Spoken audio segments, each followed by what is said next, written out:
Hello fighters, and welcome to the first installment of the HeroVersus tutorial series. In this episode, we will be covering the interface and UI, as well as some of the basics of combat that you will need going forward in order to master the more advanced techniques that we will be covering later on. Keep in mind that we will be briefly mentioning certain mechanics, but we won't be going into detail on them until a later video. To begin, let's see the world as our characters are experiencing it. In an alternate history of World War II, the Axis powers are on the precipice of world domination, and it is up to a martial arts expert from the future to turn the tides of war before the Keymasters are overrun. This means you won't only have major players in a global conflict spanning from every corner of the world, but you'll also have access to the various fighting styles that countries provide. This means you'll see everything from American military sambo to Puerto Rican southpaw boxing to the more extreme and exotic styles, such as French geomancy or robotic kung fu. Before we get into the characters though, let's have a quick look at our interface. The first is tutorial mode, which will allow you to get a hands-on experience with the feel and mechanics of the game. This is definitely where I recommend you visit before anything else. Next is the arcade mode, where you can practice versus computer opponents before going into the world arena. You can select your difficulty, allowing you to scale things to your comfort level. Training mode is where you'll spend most of your time, and allows you to pit your selected character against an opponent of your choice. This is what we'll be using as we go over the mechanics in the series, as this gives us the most freedom to see our tools in full display, and it allows us to learn things at our own pace. Next is survival, wherein you can fight with limited stocks against opponents for great rewards. Keep in mind that this is against real opponents in real time, so make sure you've prepared yourself before you attempt it. Finally, ranked matches as it says, a match to determine your place on the world stage. Fight to overcome all comers on your way to ultimate victory. To play in a private match, or to connect with your community, use the phone icon in the upper left. This will bring up the social tab, where you'll be able to challenge specific players. Finally, we have the character select option. Clicking the green change icon under your character's portrait will allow you to swap characters. You may not have all the characters unlocked at first, but don't worry, eventually you'll gain access to everybody. For this tutorial series, you may pick whoever you like, as many of the mechanics we will cover are shared amongst all characters. I personally will be choosing Yusuke, the Kunoichi of Chains, and I'll be fighting against Yamazaki, the sensei of the Misty Dawn. With that being said, let's go into practice mode. Now that we are in practice mode, let's get our bearings. On the left side of the screen, you will notice a joystick. This is what will permit us to use most of our movement options, and is conveniently placed in an obstructive spot. Along the top, we of course have our health bars and super meter. Along the bottom of the screen, you'll see EX, Super, A, B, and C. These are skills, and we'll go over them in a future video in more detail. For now, press them and see what they do.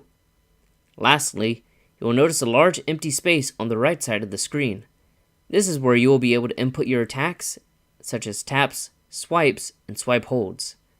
This system of play might be a bit hard to grasp at first, but in time, you'll find ways to become more comfortable with the interface. Trust me, it's all about practice. Now that we've explored our screen, let's go over some of the basics of combat. Keep in mind that this section may get a bit dense with detail, as we are covering the very basics of every aspect. Thus, if you need to pause or rewind, please feel free to do so. First thing is movement. To begin, hold your joystick forward and slowly work it around in a clockwise motion. This will give you a good idea of what the movement options available are: forward and back movement, back diagonal and front diagonal jumping, and of course a neutral jump. You'll notice there is no ducking, and that's because HeroVersus does not use a conventional high-low blocking scheme. Instead, you have a forward and back blocking scheme and an intricate guard break system that incentivizes smart offensive play. As one might imagine, pressing forward or back twice in quick succession will give you your dashes. Some characters, such as Yusuke and Rodriguez, even have the capability of dashing through standing opponents. Most characters will have some unique ways of covering distance, but dashing is by far the most fundamental and effective means of doing so. Next, let's get an idea of our attacks.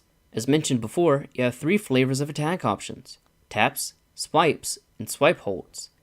Taps are your fastest option normally, and are your go-to combo starters for most characters. These are low damage and safe, but they are held back by having a lower reach. Keep in mind that many characters can link together multiple taps to create an auto combo. This can be fantastic for newer players who are just learning the basics of combo structure. However, they are often unsafe on block, so it is best not to rely on them too often. Swipes are your character's follow-up options, and many have special properties such as guard breaking, armor breaking, or causing tech situations. You can go into these from some jab strings, or use them standalone by performing a swipe motion in any direction, up, down, left, or right. They have the benefit of being somewhat fast and having a better range than the taps, but have the downside of being more unsafe and having limited options out of them. Finally, swipe holds are your heavier and more powerful attacks. These are often your far-reaching or advancing moves, and can be used to quickly close a distance or end a combo. They also do more damage than the other options, and will oftentimes have special properties such as armor, low crush, and so on. And these are of course done, as the name suggests, by holding your swipe motion in a certain direction. However, keep in mind that these are mostly unsafe, and are often telegraphed and thus vulnerable to armored rebuttals. Take some time to learn your character's combo strings, as these will be the foundation of your offensive and pressure play. Lastly, let's talk defense. This game is a back-to-block style fighter, meaning that to block an opponent's attack, you simply must hold away from them. As you block, however, you'll notice that you'll take gray health up into a point, which is about 15% of your life total. At that point, that gray health will begin to flash. Some moves, such as swipes, swipe holds, and various skills, will be able to break your guard at that point, allowing them to not only take away that 15%, but also allowing them a free combo afterwards. Other moves, like grabs and hard staggers, will force open your block, though these often have limited, if any, follow-ups. This does not mean that playing a strictly defensive game is not beneficial to a player. However, one must be mindful of the opponent's options while doing so. Some of your options on defense to mitigate a rushdown opponent are backdashing, anti-air moves, zoning tools, and armor. Backdashing can be done while blocking, and it can back you out of pressure in some situations.